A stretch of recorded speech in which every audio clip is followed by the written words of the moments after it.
Hello, good morning जोहार। मैं याचना जायसवाल। आप देख रहे हैं न्यूज़ झारखंड। समय हो चुका है झारखंड की खबरों को जानने का, उनसे अपडेट होने का। तो चलिए जानते हैं झारखंड की 25 बड़ी खबरों को। लेकिन उससे पहले यदि आप हमारे चैनल न्यूज़ झारखंड पर नए हैं तो हमारे चैनल को सब्सक्राइब करिए, जिससे आपको झारखंड की हर छोटी बड़ी खबर सबसे पहले मिले। तो चलिए जानते हैं झारखंड की 25 बड़ी खबरों को। झारखंड उत्पाद सिपाही प्रतियोगिता परीक्षा 12 अप्रैल को। झारखंड कर्मचारी चयन आयोग ने झारखंड उत्पाद सिपाही प्रतियोगिता परीक्षा 2023 को लेकर महत्वपूर्ण सूचना जारी कर दी है। लिखित परीक्षा 12 अप्रैल 2026 को आयोजित की जाएगी। यह रांची, रामगढ़, खूंटी, पूर्वी सिंहभूम, बोकारो, धनबाद, देवघर और दुमका में आयोजित होगी। अभ्यर्थियों को उनके परीक्षा केंद्र के शहर की जानकारी अप्रैल 2026 के पहले सप्ताह में आयोग की आधिकारिक वेबसाइट पर उपलब्ध करा दी जाएगी।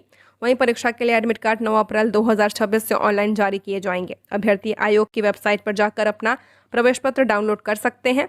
आयोग ने स्पष्ट किया कि एडमिट कार्ड किसी भी स्थिति में डाक के माध्यम से नहीं भेजा जाएगा। आयोग ने अभ्यर्थियों को सलाह दी कि वे समय समय पर आधिकारिक वेबसाइट पर नजर बनाए रखें। साथ ही एडमिट कार्ड डाउनलोड करने में किसी प्रकार की परेशानी होने पर अभ्यर्थी आयोग द्वारा जारी ईमेल और हेल्पलाइन नंबर पर संपर्क कर सकते हैं। विष्णुगढ़ पहुंचे वित्त मंत्री राधाकृष्ण किशोर, पीड़ित परिवार से की मुलाकात, अधिकारियों की जमकर ली क्लास। झारखंड के वित्त मंत्री राधाकृष्ण किशोर सोमवार को विष्णुगढ़ पहुंचे हैं और हाल ही में हुए दर्दनाक हत्याकांड के पीड़ित परिवार से मुलाकात की। उन्होंने शोकाकुल परिजनों को सांत्वना दी है और पूरे मामले की विस्तृत जानकारी ली। मंत्री ने घटनास्थल पर जिले के वरिष्ठ अधिकारियों की अनुपस्थिति और कार्रवाई की धीमी गति पर सख्त नाराजगी जाहिर की है। मंत्री ने विशेष रूप से पॉक्सो एक्ट के तहत मिलने वाली सरकारी सहायता राशि में हो रही देरी को लेकर भी अधिकारियों की जमकर क्लास लगाई। सवाल उठाया कि इतनी बड़ी और संवेदनशील घटना के बावजूद अब तक पीड़ित परिवार को आर्थिक मदद क्यों नहीं पहुंचाई गई। उन्होंने तीखी प्रतिक्रिया देते हुए कहा कि प्रशासनिक तंत्र पूरी तरह अन्य गैर जरूरी गतिविधियों में व्यस्त है, जो इस गंभीर मामले को नजरअंदाज किया जा रहा। राधाकृष्ण किशोर के कड़े तेवरों का असर तुरंत धरातल पर देखने को मिला। उनके वहां से प्रस्थान करने के कुछ ही देर बाद जिले के उपायुक्त और पुलिस अधीक्षक खुद घटनास्थल पर पहुंचे और जांच का जायजा लिया है। पत्रकारों से बातचीत में मंत्री भावुक नजर आए और उन्होंने अपराधियों में कानून का भय पैदा करने के लिए स्पीडी ट्रायल के जरिए जल्द से जल्द न्याय दिलाने का भरोसा दिया है। 4 लाख छात्रों की पढ़ाई ठप, सड़क पर उतरे झारखंड के वित्त रहित शिक्षक, हाईकोर्ट जाने की कर रहे तैयारी। स्कूली शिक्षा एवं साक्षरता विभाग द्वारा वित्तीय वर्ष 2025-26 में 223 स्कूलों और इंटर कॉलेजों का अनुदान रोकने के विरोध में सोमवार को झारखंड में व्यापक शैक्षणिक हड़ताल रही। झारखंड वित्त रहित शिक्षा संयुक्त संघर्ष मोर्चा के आह्वान पर राज्य भर के लगभग 1250 शिक्षण संस्थान पूरी तरह बंद रहे। इस दौरान inter college, high school, Sanskrit school और मदरसों के गेट पर ताले लटके रहे, जिससे शैक्षणिक गतिविधियां पूरी तरह ठप हो गई। हड़ताल के कारण करीब 10,000 शिक्षक और कर्मचारी अपने अपने संस्थानों के बाहर धरना प्रदर्शन पर बैठे रहे। कई शिक्षकों ने विभाग के इस फैसले को अपनी आजीविका पर हमला बताते हुए उपवास रखकर भी अपनी नाराजगी जाहिर की है। इस व्यापक विरोध प्रदर्शन के कारण राज्य के करीब 4 लाख छात्र छात्राओं की पढ़ाई बुरी तरह प्रभावित हुई है, जिन्हें स्कूल पहुंचने के बाद वापस घर लौटना पड़ा। मोर्चा के नेताओं ने आरोप लगाया कि दशकों से संचालित इन संस्थानों को बंद करने की एक सोची समझी साजिश रची जा रही है। महिला नक्सली मोगड़ी होनहागा ने किया सरेंडर, संगठन में शोषण से परेशान होकर मुख्यधारा में लौटी। सारंडा क्षेत्र में रही थी सक्रिय। पश्चिम सिंहभूम जिले के छोटा नागरा थाना क्षेत्र से जुड़ी 19 साल की महिला नक्सली मोगड़ी होनहागा ने ओडिशा के राउरकेला में पुलिस के समक्ष आत्मसमर्पण कर दिया है। उसने संगठन में मानसिक और शारीरिक शोषण से परेशान होकर यह कदम उठाया। सुरक्षा एजेंसियों के लिए उसे सारंडा क्षेत्र में तेज नक्सल विरोधी अभियान के बीच एक महत्वपूर्ण सफलता माना जा रहा। मोगड़ी होनहागा लंबे समय से सीपीआई माओवादी संगठन से जुड़ी हुई थी। बताया जाता है कि वह कुख्यात माओवादी नेता अनमोल उर्फ सुशांत के संपर्क में आने के बाद संगठन में शामिल हुई थी। इसके बाद वह सारंडा क्षेत्र में सक्रिय हो गई और होलुंग होली गांव में नक्सल भर्ती अभियान में सहयोग करने के साथ साथ नए सदस्यों को प्रशिक्षण भी दे रही थी। जानकारी के अनुसार वह 21 जनवरी को कुम्डिया जंगल में हुई मुठभेड़ में भी शामिल थी, जहां से वह अन्य नक्सलियों के साथ फरार हो गई थी। इसके अलावा सुंदरगढ़ जिले के बांको पत्थर खदान में हुए विस्फोटक लूटकांड में भी उनकी संलिप्तता सामने आई है। बड़ी खबर रांची से, जहां भीषण सड़क हादसा हुआ, ट्रक ट्रेलर की टक्कर में चालक की मौत। रांची के टाटीसिलवे थाना क्षेत्र अंतर्गत बड़ाम टीपा टोली रिंग रोड पर ट्रक और ट्रेलर के बीच जोरदार टक्कर हो गई। हादसा इतना भीषण था कि ट्रेलर के चालक की मौके पर मौत हो गई है। प्रत्यक्षदर्शियों के अनुसार दोनों भारी वाहन तेज रफ्तार में थे, जिसके कारण आमने सामने की टक्कर बेहद खतरनाक साबित हुई है। दुर्घटना के बाद इलाके में अफरा तफरी मच गई और स्थानीय लोग तुरंत घटनास्थल पर पहुंचे हैं। घटना की सूचना मिलते ही पुलिस मौके पर पहुंची और शव को कब्जे में लेकर पोस्टमार्टम के लिए भेज दिया है। पुलिस ने दुर्घटना के कारणों की जांच शुरू कर दी है और दोनों वाहनों को हटाकर यातायात को सामान्य किया गया। महावीर जयंती पर रांची में मांस मछली की दुकानों पर पूर्ण प्रतिबंध। भगवान महावीर जयंती के अवसर पर रांची नगर निगम ने महत्वपूर्ण आदेश जारी करते हुए शहर में मांस मछली और मुर्गा की दुकानों को एक दिन के लिए पूर्णतः बंद कर रखने का निर्देश दिया। यह आदेश आज 31 मार्च 2026 को लागू रहेगा। नगर निगम की ओर से जारी सूचना के अनुसार रांची नगर निगम क्षेत्र के अंतर्गत आने वाली सभी बूचड़खाने तथा मांस मछली और मुर्गा की दुकानें आज 31 मार्च को पूरी तरह बंद रहेंगी। इस दिन इन वस्तुओं की खरीद बिक्री पर प्रतिबंध रहेगा। प्रशासन ने साफ चेतावनी दी कि यदि कोई दुकानदार आदेश का उल्लंघन करते हुए बिक्री करता हुआ पाया जाता है तो उसके खिलाफ सख्त कानूनी कार्रवाई की जाएगी। निगम की टीम इस दौरान निगरानी भी करेगी। यह फैसला भगवान महावीर जयंती के पावन अवसर को ध्यान में रखते हुए लिया गया है। झारखंड पीसीएस एग्जाम की डेट जारी। अप्रैल में इस दिन होगी परीक्षा। Jharkhand public service commission JPSC ने स्टेट पीसीएस प्रीलिम्स परीक्षा 2026 की नई तारीख घोषित कर दी है। इस परीक्षा के लिए आवेदन करने वाले हजारों उम्मीदवार काफी समय से एग्जाम डेट का इंतजार कर रहे थे। अब उनका इंतजार खत्म हो चुका है। आयोग की ओर से जारी नोटिस के मुताबिक जेपीएससी प्रीलिम्स परीक्षा अब 19 अप्रैल 2026 को आयोजित की जाएगी। इससे पहले परीक्षा की तारीख 12 अप्रैल तय की गई थी, लेकिन बाद में इसे बदलकर नई तारीख घोषित कर दी गई है। इस भर्ती अभियान के जरिए झारखंड सरकार के कई विभागों में कुल 103 पदों को भरा जाएगा। इसमें कई अहम प्रशासनिक पद शामिल हैं। डिप्टी कलेक्टर के 28 पद, डिप्टी सुपरिटेंडेंट ऑफ पुलिस यानी कि डीएसपी के 42 पद और डिस्ट्रिक्ट कोऑर्डिनेटर के 2 पद शामिल हैं। इसके अलावा असिस्टेंट रजिस्ट्रार के 2 पद, असिस्टेंट म्युनिसिपल कमिश्नर या एग्जीक्यूटिव ऑफिसर के 10 पद और जेल सुपरिटेंडेंट के 2 पद भी इस भर्ती में शामिल हैं। साथ ही असिस्टेंट डायरेक्टर कम डिस्ट्रिक्ट पब्लिक रिलेशन ऑफिसर के 10 पद, प्रोबेशन ऑफिसर के 4 पद और असिस्टेंट डायरेक्टर के 3 पद भी भरे जाएंगे। बोकारो, जमशेदपुर और जमताड़ा में जोरदार बारिश, ओले भी गिरे। अगले 5 दिन बारिश, वज्रपात का अलर्ट। 31 मार्च को राहत, फिर होगी बारिश। झारखंड के मौसम में एक बार फिर बड़ा बदलाव देखने को मिल रहा। सोमवार को दोपहर बाद तेज हवा के साथ बोकारो, जमशेदपुर, पाकुड़ और जमताड़ा में झमाझम बारिश हुई है। बोकारो और पाकुड़ में ओले भी गिरे हैं। मौसम केंद्र रांची के ताजा पूर्वानुमान के अनुसार राज्य में अगले 5 दिनों तक मौसम का मिजाज मिला जुला रहेगा। कई जिलों में आंशिक बादल छाए रहने के साथ गरज के साथ बारिश होने की संभावना जताई गई है। आज से बारिश की गतिविधियां तेज होंगी और पलामू प्रमंडल को छोड़कर ज्यादातर क्षेत्रों में इसका असर भी दिखेगा। रांची, धनबाद समेत मध्य झारखंड में भी मौसम का रुख बदला रहेगा। मौसम विभाग ने बारिश के साथ तापमान में उतार चढ़ाव की भी चेतावनी जारी की है। अगले 2 दिनों में अधिकतम तापमान 3 से 4 डिग्री सेल्सियस तक बढ़ सकता है, जिससे गर्मी का असर बढ़ेगा। इसके बाद 24 घंटे के भीतर तापमान में 2 से 3 डिग्री की गिरावट दर्ज की जा सकती है। 31 मार्च को मौसम में बदलाव आएगा। गरज के साथ बारिश होने की संभावना है, जिससे लोगों को गर्मी से राहत मिल सकती है। इसके बाद 1 और 2 अप्रैल को फिर से आंशिक बादल छाए रहेंगे। 4 अप्रैल को एक बार फिर मेघ गर्जन के साथ बारिश हो सकती है। मौसम वैज्ञानिकों ने किसानों और खुले में काम करने वाले लोगों को विशेष सावधानी बरतने की सलाह दी है। बीजेपी का अल्टीमेटम, विष्णुगढ़ कांड में 2 अप्रैल तक गिरफ्तारी नहीं हुई तो 3 अप्रैल को झारखंड बंद। हजारीबाग के विष्णुगढ़ में नाबालिग के दुष्कर्म और हत्या के मामले में झारखंड बीजेपी ने हजारीबाग बंद के झारखंड बंद का भी अल्टीमेटम दिया है। इस संबंध में सोमवार को पार्टी के प्रदेश प्रवक्ता प्रतुल शाहदेवा ने बताया कि 2 अप्रैल तक अगर आरोपियों की गिरफ्तारी नहीं होती है तो 3 अप्रैल को झारखंड बंद रहेगा। उन्होंने बताया कि प्रदेश अध्यक्ष आदित्य साहू के निर्देश पर यह फैसला लिया गया है। प्रतुल शाहदेवा ने स्पष्ट किया कि प्रदेश अध्यक्ष आदित्य साहू के कड़े निर्देश पर यह फैसला लिया गया है। पार्टी का मानना है कि राज्य में कानून व्यवस्था पूरी तरह ध्वस्त हो चुकी है और मासूम बेटियों की सुरक्षा राम भरोसे है।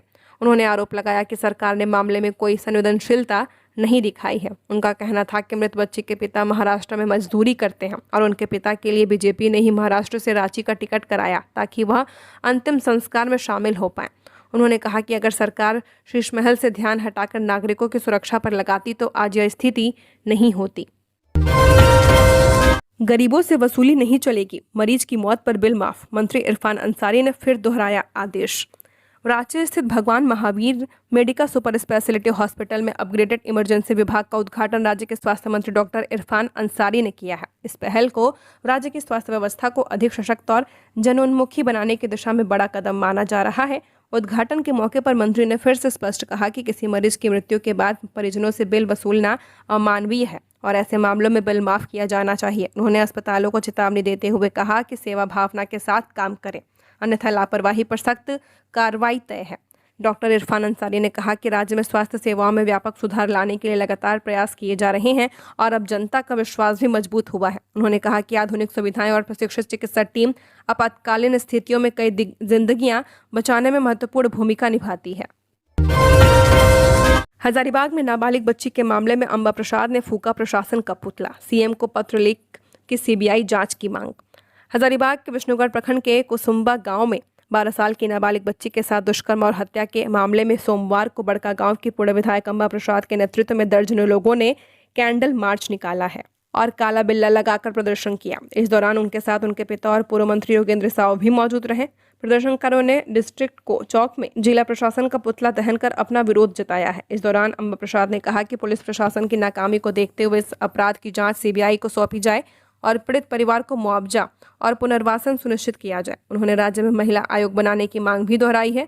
अंबा प्रसाद ने कहा कि पीड़ित परिवार को न्याय दिलाने तक उनका संघर्ष जारी रहेगा और बतौर अधिवक्ता वह हर संभव सहायता प्रदान करेंगी और मामले का न्यायिक कार्यवाही में समर्थन करेंगी। वैभव सूर्यवंशी की तूफानी 50, राजस्थान रॉयल्स ने सीएसके को 8 विकेट से रौंदा। 15 साल के वैभव सूर्यवंशी ने इंडियन प्रीमियर लीग 2026 आईपीएल की सीजन की शुरुआत भी शानदार ढंग से की है। उन्होंने सीजन के अपने पहले ही मुकाबले में 15 गेंद पर 50 जड़ दी। वैभव की इस धमाकेदार पारी के दम पर राजस्थान रॉयल्स ने गुवाहाटी में चेन्नई सुपर किंग्स को 8 विकेट से बुरी तरह हरा दिया है। 128 रनों के लक्ष्य का पीछा करने उतरी आरआर ने 12 ओवर और 1 बॉल में ही एक लक्ष्य को हासिल कर लिया। वैभव सूर्यवंशी का भरपूर साथ उनके ओपनर जोड़ीदार यशस्वी जायसवाल ने दिया। दोनों ने पावर प्ले में 74 रन जोड़ दिए। 50 पूरा करने के बाद वैभव क्रीज पर ज्यादा देर टिक नहीं पाए और 7वें ओवर में ही 17 गेंद पर 52 रन बनाकर आउट हो गए। 75 के स्कोर पर आरआर को पहला झटका लगा। इसके बाद क्रीज पर ध्रुव जुरेल आए और उन्होंने भी कुछ तेज शॉट लगाए। हालांकि जुरेल 9 गेंद पर 18 रन बनाकर आउट हो गए। यशस्वी जायसवाल ने नाबाद 38 रनों की पारी खेली है और अपनी टीम को जीत दिलाने के बाद ही मैदान से बाहर गए। प्रधान शिक्षक शराब के नशे में स्कूल पहुंचे, स्कूल में हंगामा, पढ़ाई ठप, ग्रामीणों ने शिक्षक का बनाया वीडियो। जमताड़ा के नारायणपुर प्रखंड स्थित उत्क्रमित प्राथमिक विद्यालय पतियोरडीह के प्रधान शिक्षक सह सचिव संतोष मुर्मू पर शराब के नशे में स्कूल आने का गंभीर आरोप लगा है। ग्रामीणों ने सोमवार को इस मामले को लेकर विद्यालय में हंगामा किया और जिला प्रशासन से कड़ी कार्रवाई की मांग की है। अभिभावकों ने शिक्षा व्यवस्था पर गंभीर सवाल उठाए हैं। ग्रामीण सुरेश रवानी, संजय मरांडी, गोविंद रवानी, अर्जुन रवानी, राजेंद्र किस्कू, सोनला लाल किस्कू, बबीता देवी और रानी सिमोती ने बताया कि प्रधान शिक्षक संतोष मुर्मू का शराब के नशे में स्कूल आना कोई नई बात नहीं है, बल्कि यह एक नियमित समस्या बन चुकी है। उनका आरोप है कि शिक्षक अक्सर नशे की हालत में विद्यालय पहुंचते हैं, जिससे स्कूल का संचालन प्रभावित होता है। हजारीबाग में बच्ची से दरिंदगी, हत्या पर जमशेदपुर में प्रदर्शन, विधायक पूर्णिमा दास साहू हुई भावुक, कहा झारखंड में बेटियां सुरक्षित नहीं। जमशेदपुर में हजारीबाग जिले के विष्णुगढ़ में 12 साल की बच्ची के साथ हुई दरिंदगी और हत्या के विरोध में भारतीय जनता पार्टी ने धरना प्रदर्शन किया है। जमशेदपुर महानगर महिला मोर्चा ने जिला उपायुक्त कार्यालय के समक्ष 1 दिवसीय धरना दिया। धरना स्थल पर जमशेदपुर पूर्वी की विधायक पूर्णिमा दास साहू मीडिया से बात करते वक्त भावुक हो गईं और उनकी आंखें भर आईं। पूर्णिमा साहू ने राज्य सरकार पर निशाना साधते हुए कहा कि झारखंड में बेटियां सुरक्षित नहीं हैं। उन्होंने कहा कि यह घटना पूरे समाज को झकझोरने वाली है और सरकार की विफलता को उजागर करती है। उन्होंने पीड़ित परिवार को 50 लाख रुपए मुआवजा, निष्पक्ष जांच और दोषियों को कड़ी सजा देने की मांग की है। धरना के दौरान भाजपा नेताओं ने उपायुक्त के माध्यम से राज्य सरकार को एक ज्ञापन सौंपा। धरना प्रदर्शन की शुरुआत साक्षी स्थित भाजपा जिला कार्यालय से पैदल मार्च के साथ हुई है। प्रदर्शनकारी हाथों में तख्तियां और बैनर लेकर बेटी को न्याय दो और दोषियों को फांसी दो जैसे नारे लगाते हुए उपायुक्त कार्यालय पहुंचे थे। महिला मोर्चा के पदाधिकारियों ने भी घटना की कड़ी निंदा करते हुए कहा कि जब तक दोषियों को सख्ती सजा नहीं मिलती है, आंदोलन जारी रहेगा। आज 31 मार्च तक ही राज्यकर्मी भर सकेंगे संपत्ति विवरणी। राज्य सरकार ने सभी सरकारी कर्मियों को ऑनलाइन संपत्ति विवरणी भरने के लिए 1 दिन का और समय दिया है। कार्मिक एवं प्रशासनिक सुधार विभाग ने आज जारी आदेश में कहा कि सभी सरकारी कर्मी आज 31 मार्च तक HRMS पोर्टल पर अपनी संपत्ति विवरणी ऑनलाइन जमा कर दे। आज के बाद HRMS पोर्टल या सुविधा बंद कर दी जाएगी। यह मालूम हो कि कार्मिक एवं प्रशासनिक सुधार विभाग ने सभी सरकारी कर्मियों के लिए 1 वर्ष 2025 के लिए संपत्ति विवरणी भरने के लिए 1 जनवरी 2026 से 28 फरवरी 2026 तक का समय दिया था। लगभग 90% कर्मियों ने पोर्टल पर अपनी संपत्ति विवरणी दर्ज करा दी है, लेकिन लगभग 10% कर्मियों ने अब तक अपना संपत्ति विवरणी नहीं डाला है। लोकसभा चुनाव 2014 में गायब हुए मतदान कर्मी के परिजनों को गढ़वा जिला प्रशासन ने दिया 10 लाख का चेक। गढ़वा जिले के पलामू लोकसभा क्षेत्र के अंतर्गत साल 2014 के लोकसभा चुनाव के दौरान लापता हुए मतदान कर्मी मार्टिन कश्यप के परिजन 12 साल बाद आखिरकार प्रशासन की ओर से आर्थिक सहायता प्राप्त कर पाए हैं। यह सहायता राष्ट्रीय चुनाव आयोग और जिला प्रशासन की मानवीय संवेदनाओं और सामाजिक उत्तरदायित्व के तहत दी गई है। बताया जा रहा है कि लोकसभा चुनाव संपन्न होने के बाद डाल्टनगंज के बाजार समिति स्थित वज्रगृह में मतपेटी जमा कराने के बाद मार्टिन कश्यप लापता हो गए थे और तब से वे अपने घर नहीं लौट पाए हैं। इस कठिन समय में उनके परिवार को आर्थिक और मानसिक संकट का सामना करना पड़ा। वहीं इस संबंध में जिला निर्वाचन पदाधिकारी सह उपायुक्त दिनेश यादव ने उनकी पत्नी किरण तिर्की को 10 लाख रुपए का चेक सौंपा है। उन्होंने परिवार को भरोसा दिलाया कि प्रशासन उनकी कठिनाई और दुख को समझते हुए उनके जीवन यापन में सहयोग करना चाहता है। डीसी दिनेश यादव ने कहा कि यह बहुत दुख की बात है कि लापता मतदान कर्मी आज तक वापस नहीं लौट पाए हैं। हालांकि प्रशासन ने परिवार को आर्थिक सहायता प्रदान कर उनके जीवन में राहत पहुंचाने का प्रयास किया है। असम में बोले सीएम हेमंत सोरेन, झामुमो हमेशा से आदिवासी, शोषित और वंचित वर्ग की आवाज रहा। असम के डिब्रूगढ़ में हेमंत सोरेन ने झारखंड मुक्ति मोर्चा के साथियों के साथ आगामी विधानसभा चुनाव को लेकर महत्वपूर्ण बैठक की है।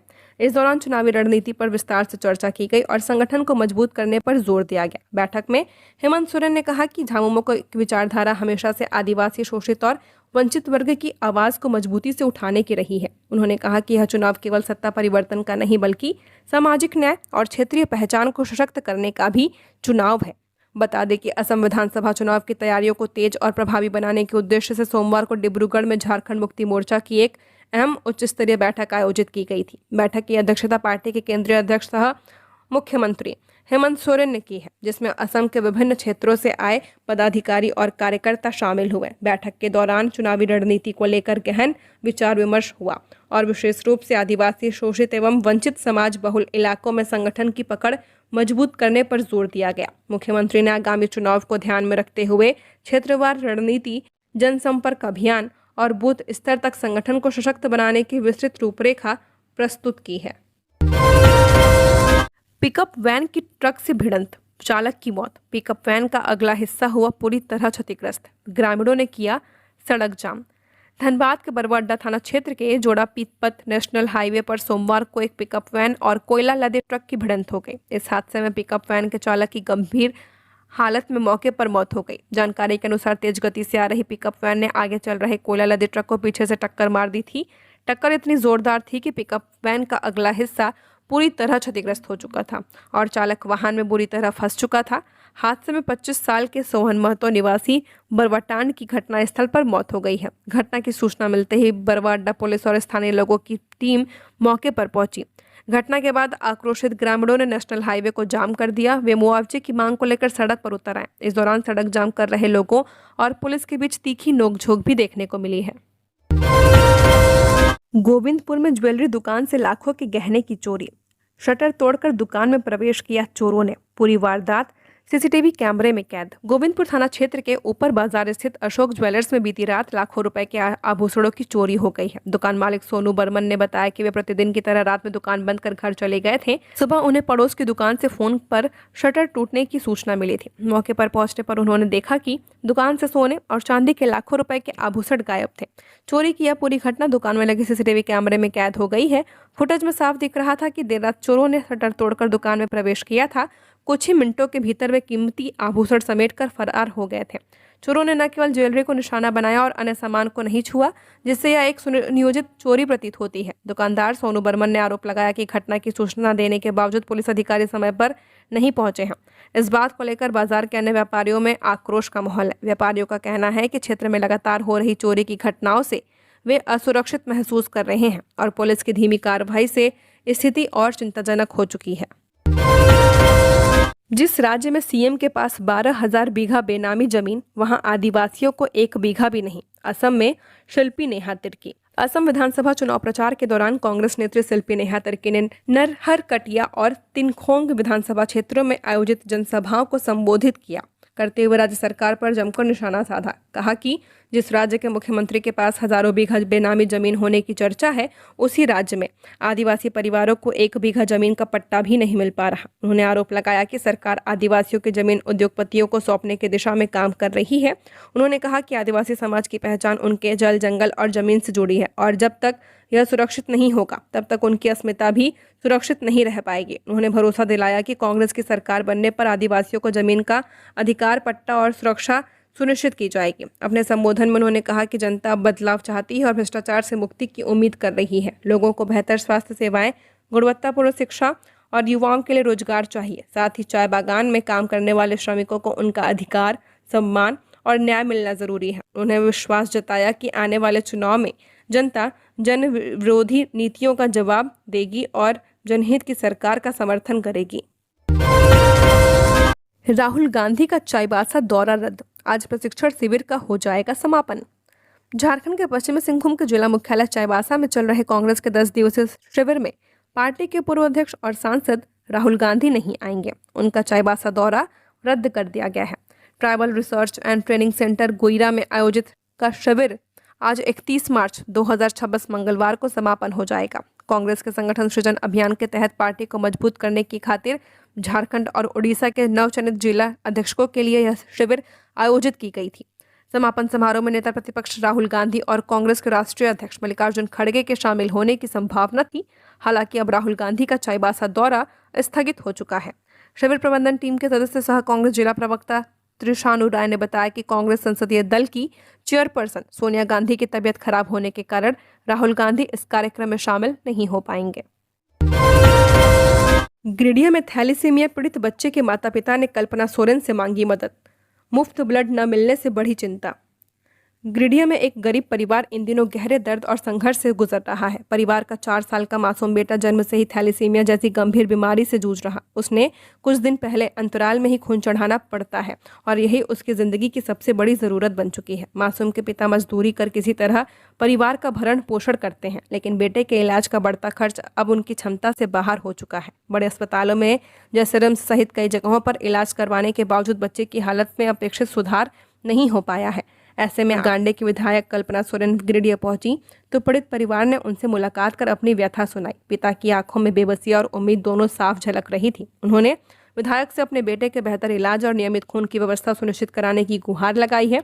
इस दौरान मंत्री सुदवे कुमार सोनू ने भी मौके पर मौजूद रहे। परिवार ने बताया कि सदर अस्पताल गिरिडीह में थैलीसीमिया मरीजों के लिए मुफ्त ब्लड मिलने की व्यवस्था है, लेकिन उन्हें वहां से खून नहीं मिल पा रहा। यह उनके लिए और भी चिंता का कारण बन चुका है। मां की आंखों में उम्मीद, पिता के गोद में बीमार बच्चा, पिता की टूटी उम्मीदें और व्यवस्था की बेरुखी। यह तस्वीर सिर्फ एक परिवार की नहीं बल्कि उन तमाम जरूरतमंदों की है जो इलाज के लिए सिस्टम पर निर्भर करते हैं। महुआ चुनने गए ग्रामीण को जंगली हाथियों ने कुचला, अस्पताल में मौत। गढ़वा जिले में रंका वन क्षेत्र के जंगली इलाके में एक बार फिर जंगली हाथियों का आतंक देखने को मिला है। यहाँ जंगली हाथियों के झुंड ने एक ग्रामीण की जान ले ली है। रंका वन क्षेत्र के दुधबल गांव में सोमवार की अहले सुबह जंगली हाथियों के झुंड ने गांव के मुन्ना सिंह को दौड़ाया और पटक दिया, जिससे वह गंभीर रूप से घायल हो गए। जख्मी हालत में उसे रंका हॉस्पिटल लाया गया, जहां डॉक्टर ने मृत घोषित कर दिया है। वन विभाग ने शव को अपने कब्जे में लेकर पोस्टमार्टम के लिए गढ़वा अस्पताल भेजा है और वहीं मौके पर वन विभाग द्वारा परिजनों को 50,000 रुपए का नगद अग्रिम मुआवजा दिया गया, जबकि शेष मुआवजा की राशि कागजी प्रक्रिया के बाद देने की बात कही गई है। जनता दरबार में रांची उपायुक्त ने दिखाए तेवर, अंचलाधिकारियों को लगाई फटकार। रांची समाहरणालय ब्लॉक ए में साप्ताहिक जनता दरबार कार्यक्रम में सोमवार को अपनी समस्या लेकर सैकड़ों लोग पहुंचे थे। उपायुक्त ने लोगों की समस्याएं सुनी और कुछ मामलों का मौके पर कार्रवाई करते हुए समाधान किया है। वहीं कार्यक्रम में जिले के अंचल में लंबे समय से राजस्व और जन कल्याणकारी योजनाओं में लापरवाही बरतने वाले अंचलाधिकारियों को कड़ी फटकार लगाई गई है। उन्होंने कड़ा रुख अपनाते हुए लंबित मामलों का समयबद्ध निष्पादन सुनिश्चित करने का निर्देश दिया। उन्होंने कहा कि आम लोगों की समस्याओं में देरी बर्दाश्त नहीं की जाएगी। जनता दरबार में एक दिव्यांग राम बाबू शर्मा ने भी अपनी समस्या से डीसी को अवगत कराया, जिसे तुरंत कार्रवाई करते हुए उन्हें मौके पर ही इलेक्ट्रिक ट्राईसाइकिल उपलब्ध कराई गई। वहीं मांडर अंचल में न्यायालय के आदेश के बावजूद लंबित म्यूटेशन मामले पर डीसी ने संबंधित सीओ से जवाब तलब करते हुए 2 दिनों में निष्पादन का अल्टीमेटम दिया है। नगरीय अंचल में बार बार दाखिल खारिज और आवेदन अस्वीकृत होने पर सीओ को फाइल के साथ तलब किया गया और संबंधित कर्मियों पर शो कॉज नोटिस जारी करने के निर्देश दिए गए। जमशेदपुर में अपराधियों ने युवक को मारी गोली, जख्मी एमजीएम अस्पताल में भर्ती, पुराने विवाद में हमले की आशंका। जमशेदपुर के मानगो थाना क्षेत्र अंतर्गत ओलिडिया ओपी इलाके में सोमवार शाम करीब 5:30 बजे बाइक सवार अपराधियों ने एक कार सवार युवक विक्की सिंह राजपूत पर ताबड़तोड़ फायरिंग कर दी। यह घटना उमा टिफिन के पास हुई है। हमले के दौरान अपराधियों ने कई राउंड फायरिंग की है, जिसमें विक्की को 3 गोलियां लगी हैं। गंभीर रूप से घायल होने के बावजूद वह बाल बच गया। फायरिंग ने उसकी कार भी बुरी तरह क्षतिग्रस्त हो गई है। घटना से बाद स्थानीय लोगों में दहशत फैल गई और पूरे इलाके में अफरा तफरी मच गई। इस हमले के पीछे एक पुराना विवाद बताया जा रहा है। जानकारी के अनुसार करीब 3 साल पहले विक्की का लल्ला नामक युवक से विवाद हुआ था। पुलिस इस रंजिश के एंगल से भी जांच कर रही है। झारखंड के अस्पतालों में अब मशीन उपकरणों की ऑनलाइन निगरानी, मरीजों को रेफर करना होगा मुश्किल। राज्य के सरकारी अस्पतालों में उपलब्ध मशीन उपकरणों की ऑनलाइन निगरानी की तैयारी है। सबसे निचले स्तर के स्वास्थ्य केंद्र, स्वास्थ्य उपकेंद्र से लेकर मेडिकल कॉलेज तक के स्वास्थ्य संरचनाओं के मशीन उपकरणों की निगरानी राज्य स्तर पर की जाएगी। इसे लेकर राज्य सरकार ने एसेट मैनेजमेंट सिस्टम लागू करने का फैसला किया है। यह एक एकीकृत ऑनलाइन व्यवस्था होगी जिसका केंद्र राज्य मुख्यालय होगा। अस्पतालों में एसेट मैनेजमेंट सिस्टम लागू होने से इसकी निगरानी कई स्तरों पर हो पाएगी। स्वास्थ्य विभाग के जिम्मेदार पदाधिकारी भी ऑनलाइन देख सकेंगे कि कोई मशीन उपकरण चालू अवस्था में है या नहीं, कोई मशीन खराब है तो कब से खराब है। विभाग स्तर से लेकर इसे जिलों एवं संबंधित स्थानों के जिम्मेदार पदाधिकारियों को आवश्यक निर्देश दिया जा सकेगा। जनजातीय खेलों में झारखंड का उम्दा प्रदर्शन, कुश्ती में नेहा ने जीता स्वर्ण। प्रथम खेलो इंडिया जनजातीय खेलों ट्राइबल गेम्स में झारखंड के खिलाड़ियों का शानदार प्रदर्शन लगातार जारी है। राज्य के खिलाड़ियों ने अब तक कुल 7 पदक अपने नाम कर लिए हैं, जिनमें 3 स्वर्ण, 1 रजत और 3 कांस्य पदक शामिल हैं। विशेष रूप से कुश्ती और हॉकी में झारखंड की टीमों ने अपनी प्रतिभा का लोहा मनवाया है। खेल एवं युवा मामले मंत्रालय, भारत सरकार एवं छत्तीसगढ़ सरकार के संयुक्त तत्वाधान में 25 मार्च से 3 अप्रैल तक छत्तीसगढ़ के सरगुजा में आयोजित किया गया है। कुश्ती प्रतियोगिता में झारखंड की ओर से शानदार प्रदर्शन करते हुए नेहा ने 53 किलोग्राम वर्ग में स्वर्ण पदक हासिल किया। उन्होंने फाइनल मुकाबले में असम की खिलाड़ी को हराकर यह उपलब्धि अपने नाम की है। नेहा की इस जीत ने न केवल टीम का मनोबल बढ़ाया बल्कि राज्य को एक महत्वपूर्ण स्वर्ण पदक भी दिलाया है। झारखंड कुश्ती टीम ने अब तक कुल 4 पदक जीते हैं, जिनमें 3 स्वर्ण और 1 कांस्य पदक शामिल है। टीम के खिलाड़ियों से आने वाले मुकाबलों में भी पदक की उम्मीदें बनी हुई हैं। वहीं रायपुर में खेले गए पुरुष हॉकी मुकाबले में झारखंड टीम ने जबरदस्त प्रदर्शन करते हुए मध्य प्रदेश को एक तरफा मुकाबले में 8-1 से हराकर फाइनल में अपनी जगह पक्की कर ली है। झारखंड में बाघों की गिनती के लिए 600 से ज्यादा कैमरों का इस्तेमाल, कई हिस्सों में लगाया गया है कैमरा। झारखंड में टाइगर एस्टिमेशन का कार्य चल रहा है। बाघों की गिनती के लिए पलामू टाइगर रिजर्व को नोडल बनाया गया है। पूरे देश में पलामू टाइगर रिजर्व बाघों की गिनती से सबसे आगे है। 15 दिसंबर से झारखंड में बाघों की गिनती शुरू हो चुकी है। दिसंबर से अप्रैल महीने तक बाघों की गिनती पूरी करने का लक्ष्य रखा गया है। उसके लिए 4 अलग अलग चरण निर्धारित किए गए हैं। बाघों की गिनती के लिए कैमरा ट्रैप का कार्य किया जा रहा है। बाघों की गिनती के लिए पूरे झारखंड में 600 से ज्यादा हाई रिजोल्यूशन वाले कैमरे का इस्तेमाल किया जा रहा। पलामू टाइगर रिजर्व और हजारीबाग के इलाके में कैमरा ट्रैप का कार्य पूरा हो चुका है। पलामू टाइगर रिजर्व के कैमरे के डेटा को कंपाइल कर लिया गया है, जबकि हजारीबाग के इलाके में लगे कैमरों के डेटा को इकट्ठा किया जा रहा। पलामू टाइगर रिजर्व से बाहर गढ़वा और लातेहार के साथ साथ चतरा के इलाकों में भी ट्रैप लगाया जा रहा है। विनय चौबे को डिफॉल्ट बेल, चार्जशीट में देरी से मिली राहत, पर नहीं होगी जेल से रिहाई। झारखंड में चर्चित शराब घोटाले के बाद अब आय से ज्यादा संपत्ति के मामले में निलंबित आईएएस अधिकारी विनय कुमार चौबे को डिफॉल्ट बेल मिल गई है। भ्रष्टाचार निरोधक ब्यूरो द्वारा निर्धारित समय सीमा के भीतर आरोप पत्र दाखिल नहीं कर पाने की वजह से कोर्ट ने उन्हें यह तकनीकी राहत दी है। हालांकि इस जमानत के बावजूद उन्हें फिलहाल जेल से रिहाई नहीं मिल पाएगी, क्योंकि वे हजारीबाग जमीन घोटाले जैसे अन्य गंभीर मामलों में भी आरोपी हैं। विनय चौबे का नाम हजारीबाग के बहुचर्चित जमीन घोटाला मामले में भी शामिल है, जिसमें उनके खिलाफ पहले ही आरोप पत्र दायर किया जा चुका है। न्यायालय में यह मामला अभी लंबित है, जिसके कारण आय से ज्यादा संपत्ति मामले में मिली इस जमानत का उन्हें तत्काल कोई व्यवहारिक लाभ नहीं मिल पाएगा। इसी मामले में उनके सहयोगी और दिल्ली के रियल एस्टेट कारोबारी सरदार सुरेंद्र सिंह को भी डिफॉल्ट बेल मिलने की संभावना बढ़ गई है। जेएमएम स्थापना दिवस पर कल्पना सोरेन की हुंकार, 3 पीढ़ियों के संघर्ष को किया याद, विजन 2050 का रखा खाका। झामुमो के स्थापना दिवस समारोह में गांडे विधायक कल्पना मुर्मू सोरेन ने राज्य की पहचान, संघर्ष और भविष्य की दिशा पर विस्तार से अपनी बात रखी। कहा कि झारखंड संघर्ष और बलिदान की वह पवित्र धरती है जहां हर दिन एक नई कहानी लिखी जाती है और यह वैचारिक संघर्ष अभी खत्म नहीं हुआ है।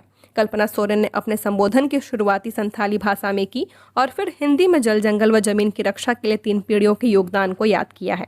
अपने संबोधन के दौरान कल्पना सोरेन काफी भावुक नजर आई हैं और उन्होंने कहा कि कठिन समय में झारखंड की जनता ने उनके परिवार का ढाल बनकर साथ दिया है। उन्होंने कृतज्ञता व्यक्त करते हुए कहा कि राज्य के लोगों ने उन्हें केवल एक बहू के रूप में नहीं बल्कि अपनी बेटी के रूप में अपनाया है और हर मुश्किल घड़ी में सहारा दिया है। उन्होंने स्पष्ट किया कि तीसरी पीढ़ी के कंधों पर अब इस महान संघर्ष को आगे ले जाने की बड़ी जिम्मेदारी है। केंद्र सरकार के पेयजल स्वच्छता विभाग ने किया झारखंड को 511 करोड़ रुपए का टाइड फंड रिलीज करने की अनुशंसा। केंद्र सरकार के पेयजल स्वच्छता विभाग ने 15वें वित्त आयोग की अनुशंसा के आलोक में केंद्रीय वित्त मंत्रालय को झारखंड सरकार को लगभग 411 करोड़ का टाइड फंड रिलीज करने की अनुशंसा की है। दिलचस्प बात यह रही कि 30 मार्च को यह राशि रिलीज करने की अनुशंसा की गई थी। आज अगर केंद्र सरकार ने राशि रिलीज नहीं की तो यह राशि लैप्स भी कर सकती है, क्योंकि 15वें वित्त आयोग का कार्यकाल 31 मार्च को ही समाप्त हो रहा है। यह अलग बात है कि अगर 31 मार्च को केंद्र सरकार ने यह राशि रिलीज करा दी तो यह फिर लैप्स नहीं करेगा। इस राशि का उपयोग ग्राम पंचायत, प्रखंड और जिला परिषदों द्वारा पेयजल उपलब्ध कराने और स्वच्छता पर किया जाना है। रांची में खुलेगा झारखंड का पहला रेल नीर प्लांट, 30 स्टेशनों को होगी सप्लाई, लोगों को मिलेगा रोजगार। रांची के चान्हो प्रखंड स्थित बरहे में रेल बोतलिंग प्लांट लगाने की योजना तेजी से आगे बढ़ रही है। भारतीय रेलवे, खानपान एवं पर्यटन विभाग ने इसके लिए झारखंड औद्योगिक क्षेत्र विकास प्राधिकरण से अंतिम स्वीकृति मांगी है।